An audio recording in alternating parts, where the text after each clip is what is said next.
కోట్లు సంపాదించున్నారు, వాళ్ళు ఇంకా లోపలేలా. అదే నా బాధ. స్కాములు చేస్తున్నారు,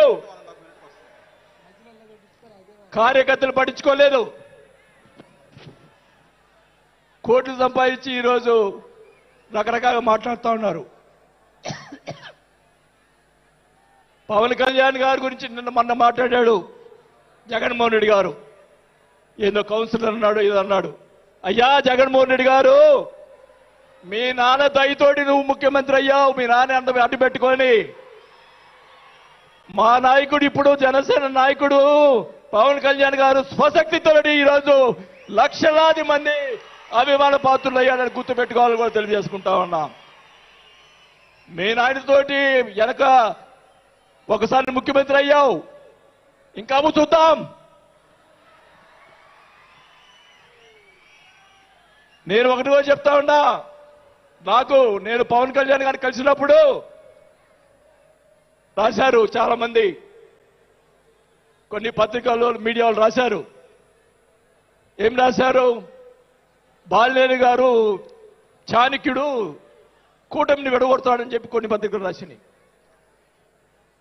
నేను అనుకున్నాను, నా వల్ల పవన్ కళ్యాణ్ గారికి ఏ ఇది రాకూడదు. నా ధ్యేయం, నా కోరికల్లా ఆయన పైకి ఎదగాలని తప్ప వేరే ఉద్దేశం లేదు. నేను ఆయన కలిసినప్పుడు ఒకటే అడిగా. అందరూ అనుకున్నారు ఎమ్మెల్సీ ఇచ్చి మినిస్టర్ ఇస్తారని చెప్పి కొన్ని ఇతర పత్రికలు రాశారు.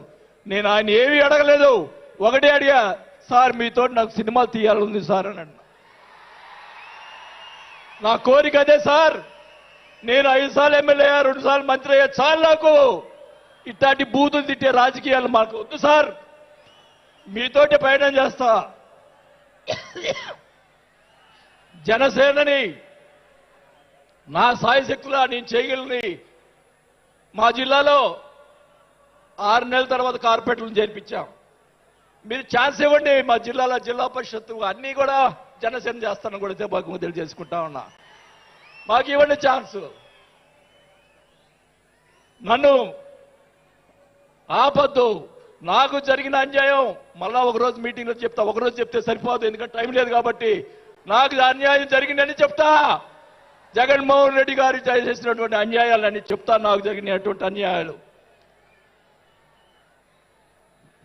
నేను ఒకటే చెప్తా ఉన్నాను సార్. మీకు కూడా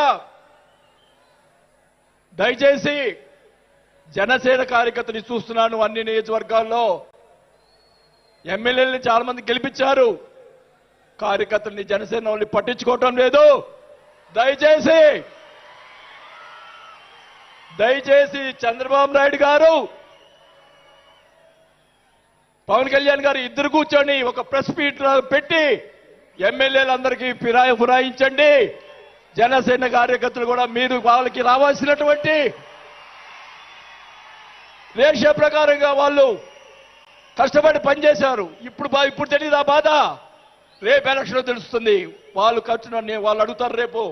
దానికి సమాధానం చెప్పాల్సిన బాధ్యత ఆ ఎమ్మెల్యేలకు ఉంటుంది. కాబట్టి ఇద్దరు కూడా ఇప్పుడే వెంటనే అది చేస్తే మీకోసం ప్రాణాలు ఇచ్చేవాళ్ళు ఉన్నారు ఇక్కడ.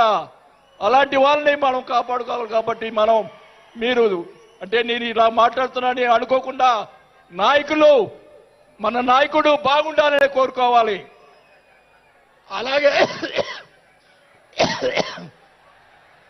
అలాగే మీరు కూడా జన సైనికులు కూడా మీరు కూడా మీ పక్కన వాళ్ళని మంచిగా చూడండి.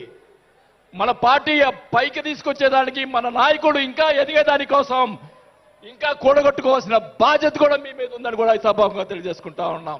మన నాయకుడు మనల్ని కాపాడుతాడు. మన నాయకుడిని ఎదిగించేదాని కోసం మీరందరూ కూడా కష్టపడాలని చెప్పి కూడా కోరుకుంటూ, నా ప్రాణం ఉన్నంత వరకు నేను పవన్ కళ్యాణ్ తోటి గారితోటే ఉంటాను. నాకు పదవి వచ్చినా రాకపోయినా పర్వాలేదు, నేను పవన్ కళ్యాణ్ తోటే ఉంటాను. నేను రాజకీయంలో నాకు జరిగిన అన్యాయాలు 1 కాదు 2 కాదు, మా నాన్న ఇచ్చిన ఈరోజు ఛాలెంజ్ చేస్తున్నా పిఠాపురంలో అమ్మవారి సాక్షిగా మా నాన్న ఇచ్చిన ఆస్తిలోనే నేను సగం భాగం పైన నేను అమ్ముకున్నాను ఈ రోజు అని కూడా ఈ సభాముఖంగా తెలియజేసుకుంటా ఉన్నాం. అయినా కానీ నేను లెక్క చేయను. నాకున్నటువంటి ఇది కూడా నాకున్నటువంటి మా వియ్యంకుడికి నాకున్నటువంటి ఆస్తులు కూడా జగన్మోహన్ రెడ్డి గారు కాజేశాడని కూడా ఈ సభాముగా తెలియజేసుకుంటా ఉన్నా.